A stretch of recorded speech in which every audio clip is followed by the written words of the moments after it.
సమూయేలు 2వ గ్రంథం 5వ అధ్యాయం 10వ వచనంలో చదివితే అక్కడ ఒక మాట లేఖనాల్లో మనం చూస్తాం. 2 Samuel chapter 5 and verse 10. దావీదు అంతకంతకు వర్ధిల్లెను. చూడండి, దావీదు అంతకంతకు ఏమయ్యాడట? వర్ధిల్లెను. సైన్యములకు ఎందుకు వర్ధిల్లాడు? దావీదు గారు అంతకంతకు ఎందుకు వర్ధిల్లాడు అంటే, సైన్యములకు అధిపతియగు యెహోవా అతనికి తోడుగా ఉండెను. అతనికి ఎలా ఉన్నాడట? తోడుగా ఉన్నాడు.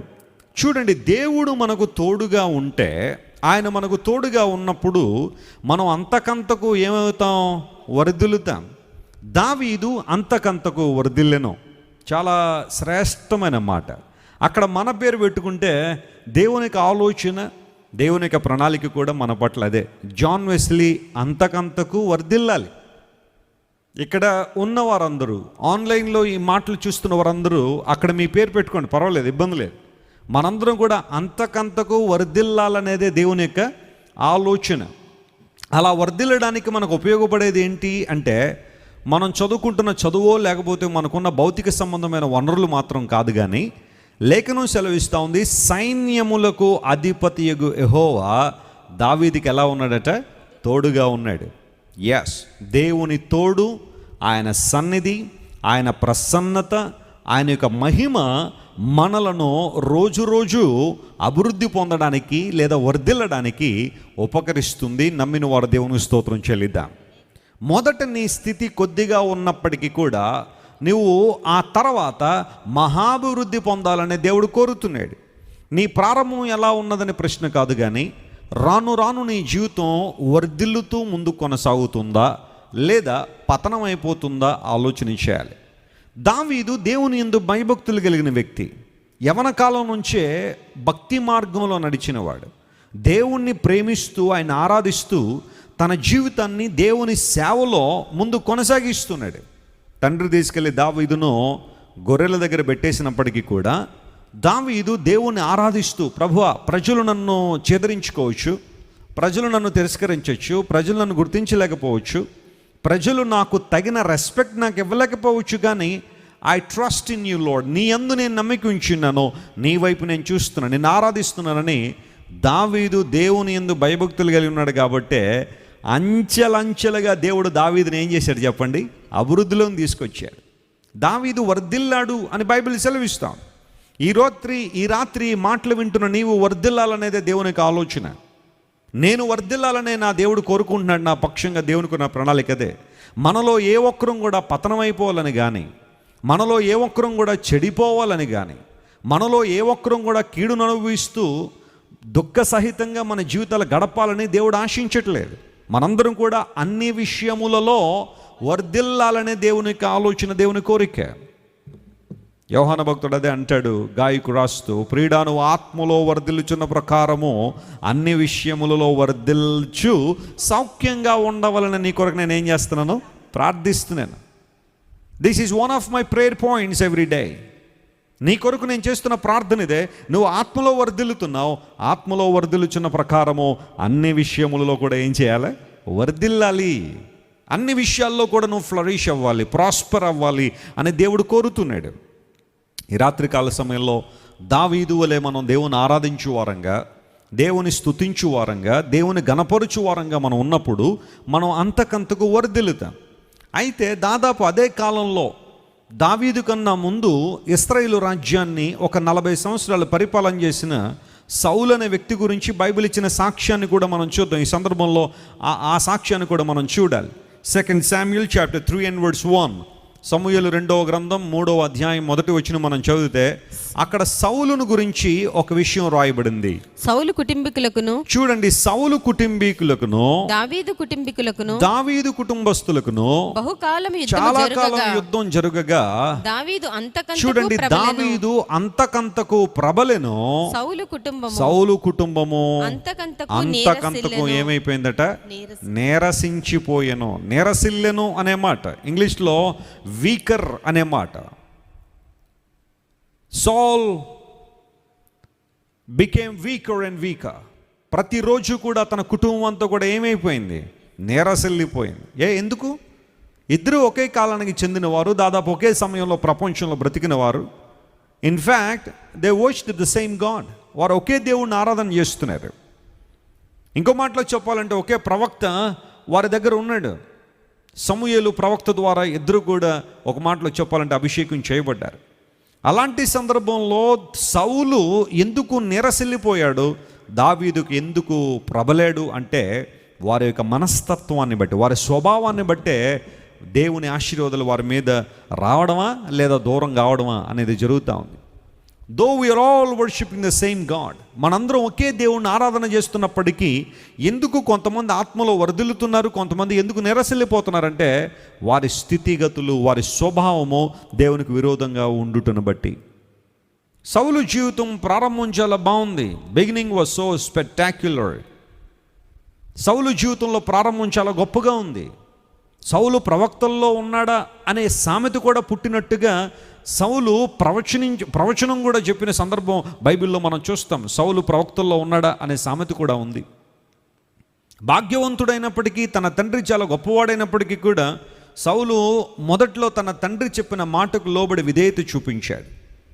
దైవజనుని గౌరవించాలనే ఆలోచన సౌలులో ఉంది. కానీ రాను రాను ఆ తర్వాత మనుషుల యొక్క కోరిక మేరకు, మనుషుల యొక్క అభీష్టం మేరకు సౌలు ఇశ్రాయేలుకు రాజుగా ఏర్పరచబడిన తర్వాత ఇప్పుడు అసలు సిసలైన రంగు బయటపడడం ప్రారంభించింది సౌల్లో. ఆయుధ బలం పెరిగినప్పుడు, అధికారం పెరిగినప్పుడు, డబ్బు పెరిగినప్పుడు సౌలు జీవితం ఎలా ఉంది అంటే ప్రక్కదారి పట్టేసింది.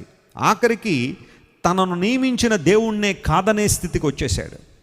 తాను చేయలేని పని మరొకరు చేసినప్పుడు వారి మీద అభినందన కృమ్మరించాల్సింది పోయి, లేదా వారిని అభినందించాల్సింది పోయి విషపు చూపు నిలపడం ప్రారంభించాడు. ఒకవేళ నువ్వు చేయలేని పని ఎవరైనా చేస్తుంటే వారిని అభినందించు, వారి కోసం ప్రార్థించేయి.